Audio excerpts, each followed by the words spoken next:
What the hell do you mean we're short on payroll again? Julian Stein barked, slamming the folder closed. It was the third time in 6 months the numbers from Store 4 didn't line up. Julian had bought the struggling fast food chain 7 years ago, turned it around, and grown it to 7 locations across Ohio. But lately, something was off. High turnover. Customer complaints. Low morale. He kept hearing excuses from district managers. It's the labor market, people just don't want to work. Julian wasn't buying it. He'd never personally met the frontline workers at some of the newer stores. He'd been too focused on expansion, operations, and franchise talks. In fact, no one at Store 4, or most of the other locations, had ever seen him in person. They knew of the owner, but not the man himself. That gave him an idea. Julian shaved his beard, dyed his hair a darker brown, and traded his tailored suit for a pair of faded jeans and a plain polo. He used his cousin's name, Derek, and applied online for a crew trainee position at Store 4, the one with the highest staff turnover and lowest profit margin. The manager, a woman named Carla, hired him after a 5-minute phone interview. She didn't ask many questions. "We're short 3 people this week already," she said. "If you can show up, you're in." Julian's first day was a humid Thursday. He showed up 15 minutes early. The building looked tired, paint peeling on the back wall, trash scattered near the dumpster. A teenager in a headset leaned on the counter, scrolling on his phone. "You're the new guy?" he asked without looking up. "Yeah. Derek." "Cool. Carla's in the back. You'll get your shirt and stuff." Carla was in her late 40s, with tired eyes and a cigarette tucked behind her ear. She glanced at Julian, waved a hand toward a crumpled uniform on a shelf, and said, "Clock in on the tablet. First paycheck's next Friday. You'll start at $10.75 an hour." Julian blinked. $10.75. "You want the job or not?" He nodded, lips pressed tight. Minimum wage had gone up last year. He thought they were paying more. Apparently not here. Training was barely that. A teenager named Marco showed him how to run the fryer, then left him alone 5 minutes later. The headset kid, Caleb, yelled orders without making eye contact.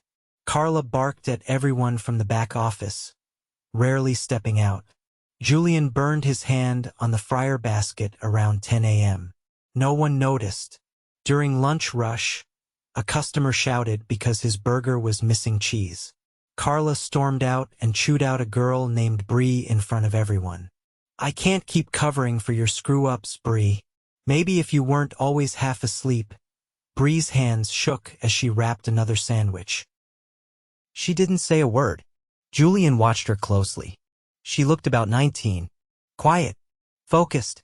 She didn't deserve that. At the end of the shift, Julian sat in the break room, peeling off his greasy shirt. Bree sat across from him, sipping water from a cracked bottle. "You okay?" he asked. She looked up, surprised. "Yeah. Used to it." He hesitated. "Is it like this every day?" She gave a bitter laugh. "Pretty much. If someone quits, we just pick up their hours. But they never up our pay. Carla says we should be grateful to have jobs at all." Julian frowned. "You do this full time?" 45 hours last week. Sometimes they split it over 6 days so they don't have to pay overtime." His stomach sank. She looked down at her shoes. "I got my paycheck last Friday. After taxes, it was $450. Rent's $400. Julian stared at her. He couldn't speak. That night, he took the bus home just like the others. He'd left his car in a rental lot across town to stay in character. When he got home, he opened the employee app and checked his hours. 30 hours worked. His take-home pay would be $305. He sat in silence. All these years, he assumed the pay was fair. That people could live on it. That managers were following the rules. He was wrong. And he wasn't done. The next morning, he asked to pick up extra shifts at other stores. "I need more hours," he told Carla. She shrugged. "Try Store 2. They're desperate." Over the next week, Julian rotated through 5 more stores. He saw the same pattern: short-staffed crews, burned-out kids, and paychecks that barely covered gas. Some managers were decent. Some weren't. At Store 7, the assistant manager took 20 minutes off everyone's clocked hours to keep labor lean. At Store 3, a worker got sent home for being 5 minutes late, but a favorite was 2 hours late and kept his shift. The worst was Store 5. The manager, Vince, barked orders like a drill sergeant. He cursed at the cashiers. He laughed when a new hire asked for a raise. He told Julian, "These people should be glad I let them stay. You don't reward mediocrity." Julian clenched his fists behind his back. He was done watching. He had one more shift left back at Store 4. Payday. He picked up his envelope from Carla. No direct deposit for trainees. When he opened it, his hands froze. $268. 5 days. After taxes. After deductions for uniform and training.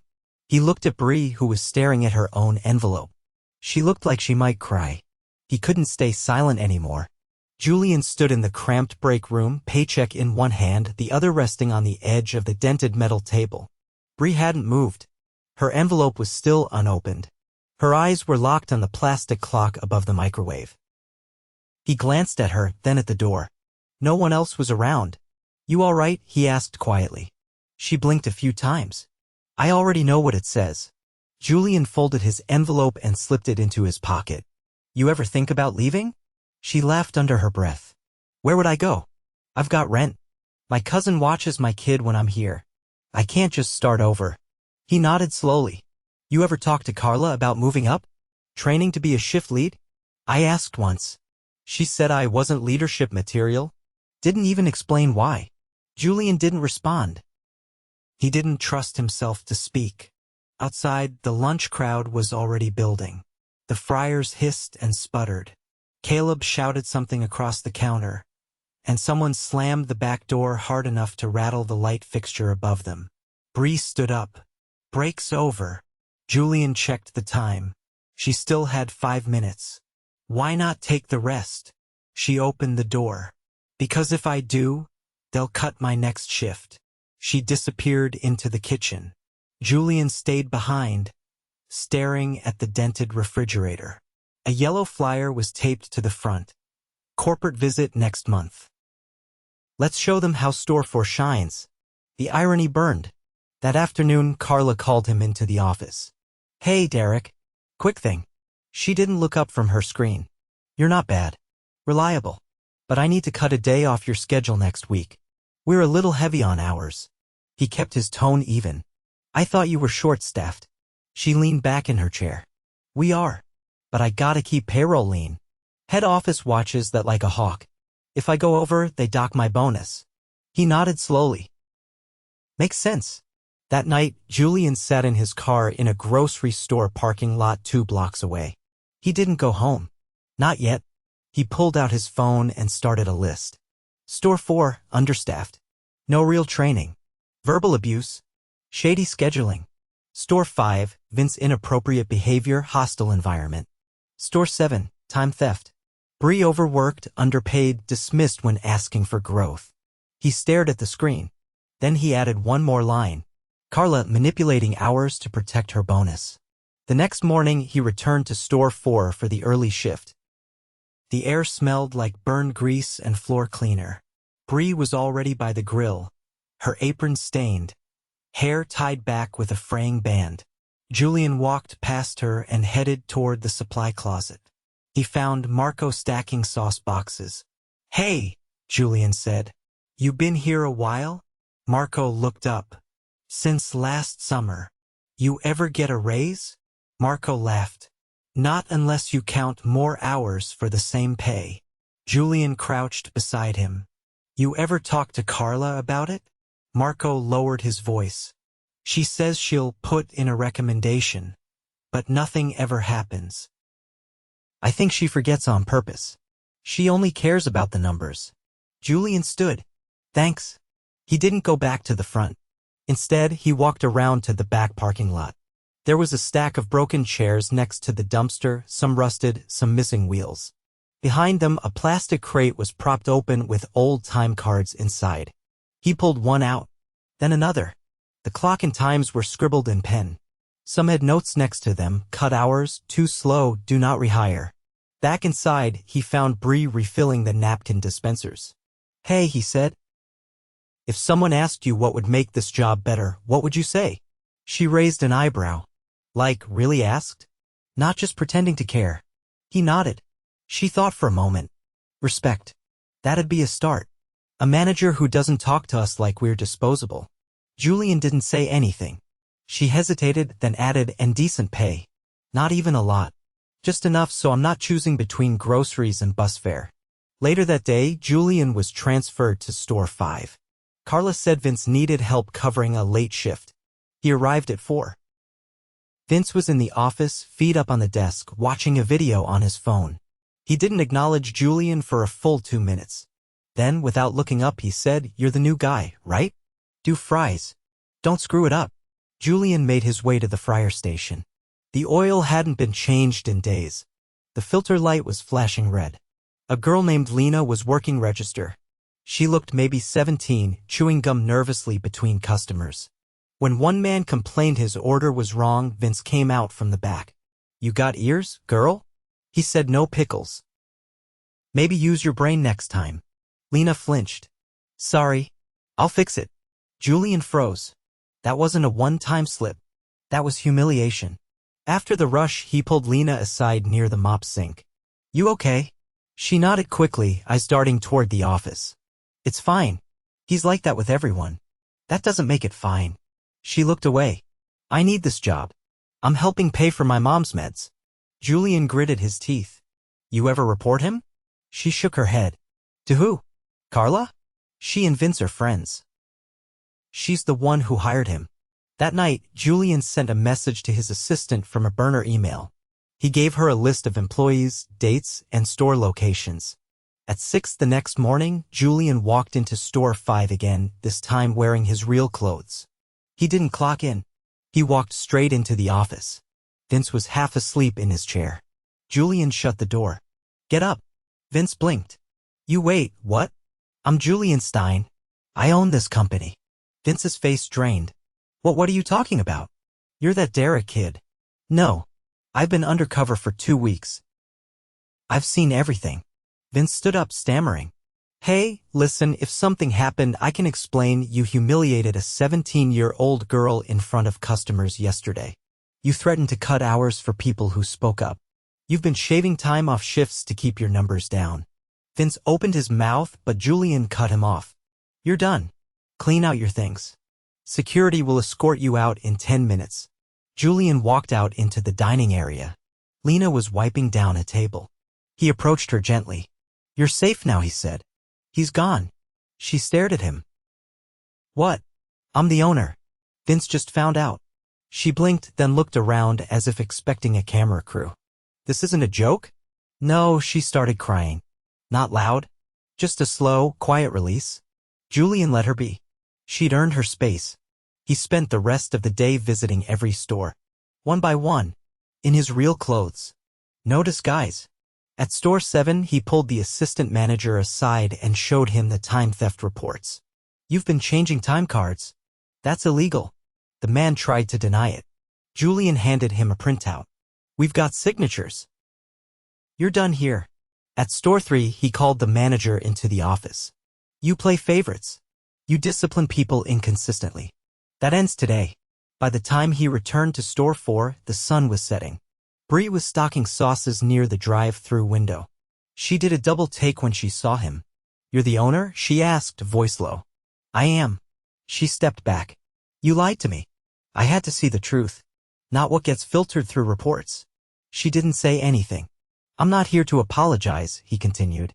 "I'm here to fix it. Starting today." He took a breath.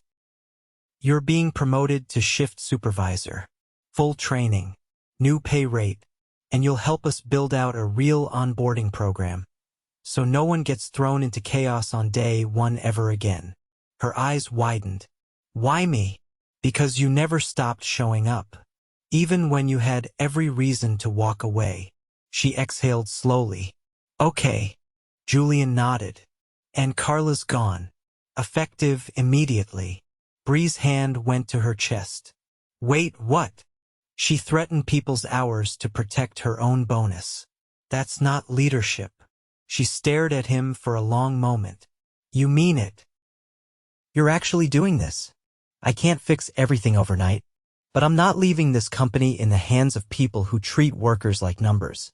He turned to go, then paused. You said no one ever asked what would make this job better. She nodded. Well, he said, I'm asking now. Julian returned to store 2 days later, not with cameras, not with a press release, but with a clipboard, a legal pad, and his operations director, Marla, trailing quietly behind him. She'd worked with him for 8 years but had never seen him this still, this focused. His voice was calm, but every instruction was sharp. Don't talk to anyone unless I tell you to. Just observe. I want the truth, not a show. By noon, the atmosphere in the back kitchen was tight. Word of Vince's firing had traveled fast, and though Carla was no longer there, the other employees kept glancing toward the office door as if expecting someone else to disappear next. Julian didn't announce his presence. He stood near the walk-in cooler watching how Bree handled the morning prep. Her movements were deliberate, and though she didn't speak much, the rest of the crew had started looking to her when the grill backed up or when the register printer jammed. She didn't bark orders, she asked people by name, offered help, and stepped in when others were overwhelmed. Marla leaned toward Julian. She's natural. Doesn't even realize it. Julian nodded once. Put her on the leadership track. I want her shadowing a GM by next week. He stepped out front around one. Lunch rush was just thinning when a man in a red polo strolled in from the parking lot and leaned against the counter like he owned the place. Julian recognized him, Terry, one of the district managers who had insisted everything was under control during the last quarterly call. Terry squinted at Julian. Boss? Didn't expect to see you here again so soon. Julian didn't answer right away. You're supposed to be auditing Store 5 today. Terry waved a hand. Already did. They're fine. Just stopped in here to make sure things weren't falling apart without Carla. They're not, Julian said plainly. In fact, they're running cleaner than I've seen in weeks. Terry chuckled. Well, you know how it is. Some people just need a little pressure to stay sharp. Julian turned fully toward him. Is that how you've been managing? Pressure? Terry's smile faltered. Look, I've got 6 stores to watch. I can't micromanage every shift lead. You didn't even know Store 5 was changing time cards. That was Vince, Terry said quickly. I didn't sign off on that. You also didn't catch it. Terry shifted his stance. Let's be fair. I've been doing this a long time. You want clean numbers, I deliver them. Doesn't mean I see every little thing. Julian's expression didn't change. I don't want clean numbers. I want clean operations. Terry exhaled. So what now? You gonna pull me off the district? Julian looked at him for a long beat. No. You're going to spend the next 30 days working full-time shifts at each of your stores. No clipboard. No meetings. Just shifts. If you quit halfway through, you're done. If you make it, we'll talk. Terry opened his mouth, closed it, then walked out without another word. Julian turned back to Marla. We have to clean the rot from the inside or it'll just grow back. They moved to Store 2 that afternoon. It was quieter, older, with a skeleton crew of 4 trying to keep up with both drive-through and in-store orders. The manager, Denise, was in her 50s, moving between stations with a quiet efficiency. She wasn't flashy, but everything ran smoothly under her watch. One cashier, a young man with a hearing aid, tapped out an order rhythmically on the register while glancing toward the kitchen window. Julian noticed he never looked directly at customers unless they were speaking slowly or clearly. After a few minutes, Julian approached him. What's your name? The young man looked up. Micah. You've been here long? For months. You like it? Micah hesitated. Mostly. Denise is good. Some customers aren't. Julian nodded. You feel supported here? He gave a small shrug. I do my job. That's enough. Julian turned to Marla. He's not being treated fairly in other stores. Marla looked at him. You're sure? I saw how he flinched when that customer raised their voice. And the way he keeps checking behind him. That's not how someone acts when they feel safe. He walked into the back, found Denise scanning food safety logs. You've got someone good out front. She looked up. Micah? He's solid. Fast learner. Has he ever mentioned being harassed? She frowned. Not here. Julian nodded. Keep an eye on him anyway. I want regular check-ins. And let him know corporate's watching out for him too. Denise raised an eyebrow. What changed? Julian paused, hand on the doorframe. I started paying attention. They left store 2 just before close. Outside, the streetlights hummed and the air had cooled. Julian stood by Marla's car, rubbing the back of his neck. I don't know how we let it get this far, he said. Marla leaned against the hood. Growth covers a lot of mess if you don't stop and look. We stopped too late? Not too late, she said. Just later than we should have. They drove in silence to store 6. It had been flagged twice in customer surveys for inconsistent service and visible arguing between staff. When they arrived, the lobby was half empty, tables still cluttered with trays and wrappers. An older woman in the back shouted something, and a younger man in a headset threw his arms up in the air. Julian stepped behind the counter without speaking. He watched for 10 minutes. The woman, Gloria, was the shift lead. She barked at the younger crew, constantly, never vulgar, but sharp, dismissive, and always loud enough for customers to hear. One girl, barely 17, moved too slowly with a mop and got scolded in front of 2 guests. Julian turned to Marla. Get her out of here. Marla didn't ask who. They walked into the back room where Gloria was filling out the night's order sheet. Julian closed the door behind him. You're finished. She blinked. Excuse me? You've built a culture of fear in this store. No coaching. No patience. Just criticism in front of strangers.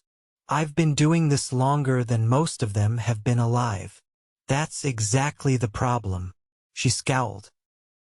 You think you can run this place better without me? Good luck. I don't think. I know. Gloria grabbed her purse without another word and walked out. Julian returned to the front and addressed the crew. No one's getting yelled at for being a minute slow anymore. If you need help, ask. If you feel unsafe, speak up. They nodded, stunned, unsure if it was real. The next morning, Julian showed up at headquarters. He called a full meeting: district managers, store leaders, HR. No suits. No coffee. Just a projector and a list of names. These are the people who stayed. Who stepped up. Who led without a title. He clicked to the next slide. And these are the ones who failed them. Some are already gone. The rest, this is your notice. One more report of misconduct and you're out. No coaching plans. No probation. He paced slowly. We've been treating people like headcount. Like labor units. That ends now. A hand rose from the back.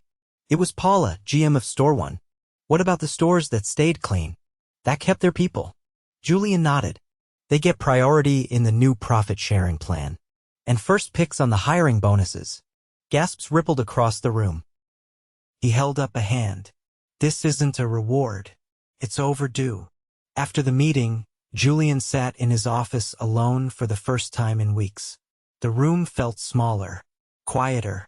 He looked at the stack of notebooks on his desk, observations from each store, each shift. Then he opened his laptop and started drafting a new policy. One that required every regional leader to work 3 full shifts per quarter, no exceptions.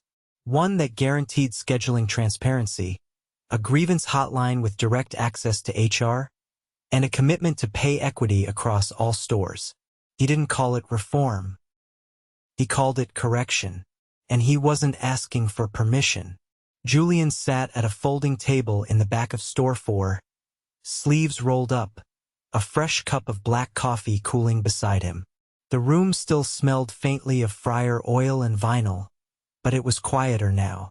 Bree stood across from him, arms folded, her new supervisor badge clipped to her apron. She didn't look nervous, just focused. We've got 2 open positions, she said. Nobody's applied in over a week.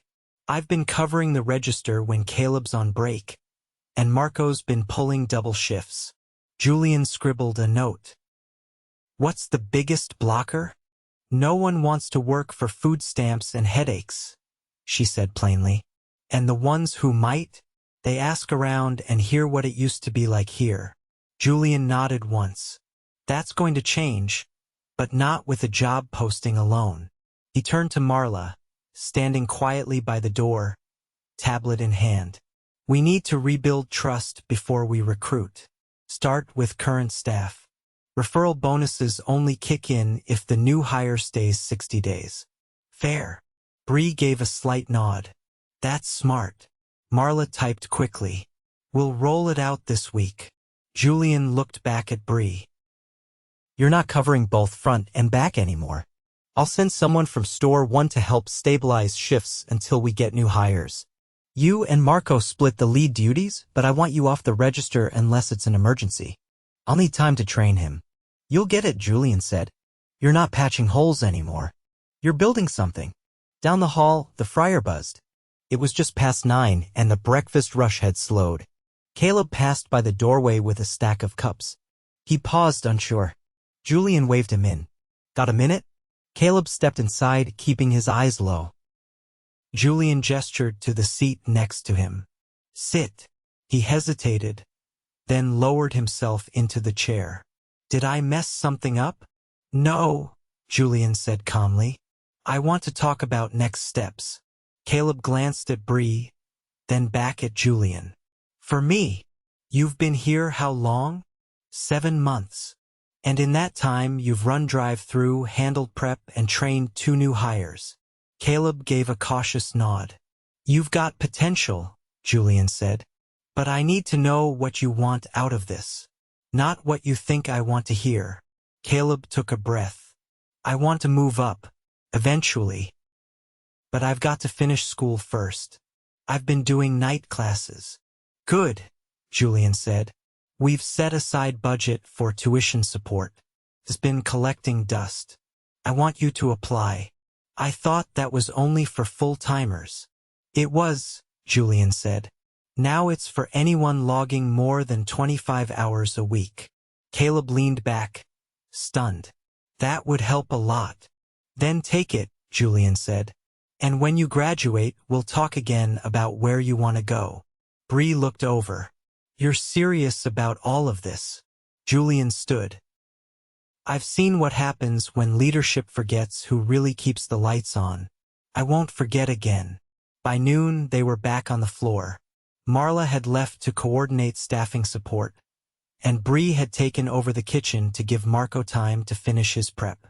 Julian stayed near the front, checking in with customers, wiping counters, watching interactions. A woman in her 60s approached the counter, holding her tray. Excuse me, she said politely. I just wanted to say this place feels different today. Staff seem lighter, happier. Julian smiled. Appreciate you saying that. We're working on it. She nodded. Keep going. When she left, Julian stepped outside to get some air. The parking lot was half full. The old sign above the building flickered faintly in the corner. He made a mental note to replace it. Small things mattered. As he turned to re-enter, a silver SUV pulled up fast into the lot, tires squealing slightly as it came to a stop. A tall man in a pressed polo stepped out, clipboard in hand. He wore a lanyard that read Regional Auditor. His eyes scanned the lot like he was inspecting a crime scene. Julian hadn't seen him in months. Jason, Julian said evenly. Didn't expect you to be here, Jason replied. Heard you were out in the field. Figured you'd be back behind a desk by now. I'll be wherever I'm needed. Jason walked toward the door. I've got audit reports from stores 3 and 6. Want me to send them by end of day? Julian stopped him. You're not going inside. Jason raised an eyebrow. Excuse me? Julian's voice stayed calm. You've been pushing falsified labor ratios for over a year.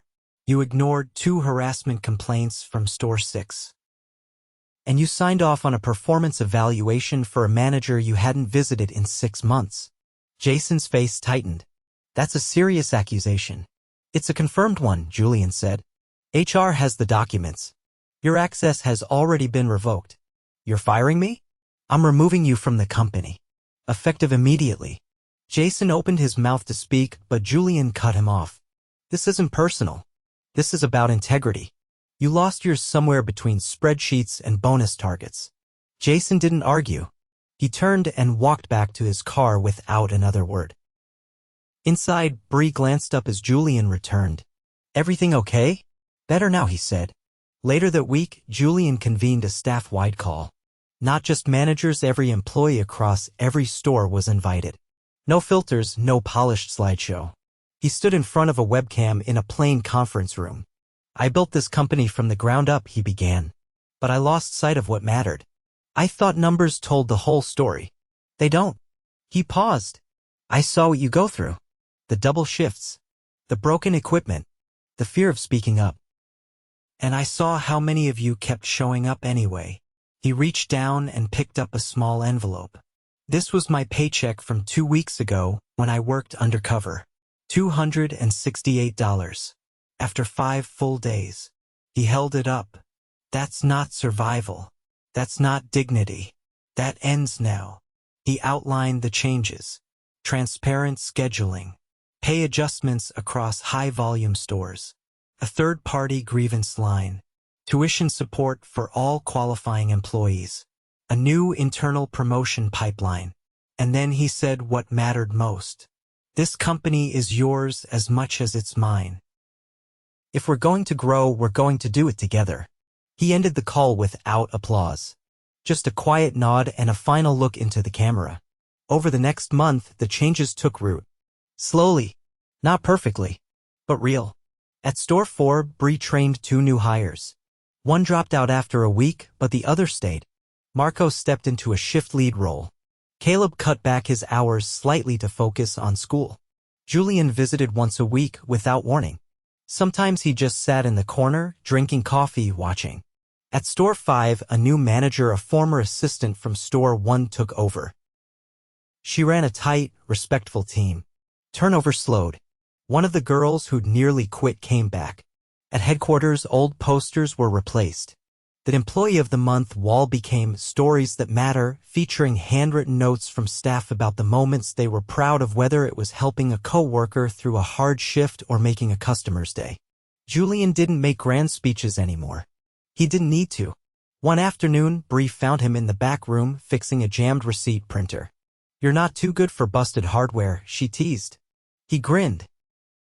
"Not anymore." She leaned against the wall. "You know, when you first showed up, I thought you'd last 2 days. Tops." "Me too," he said. She looked at him seriously.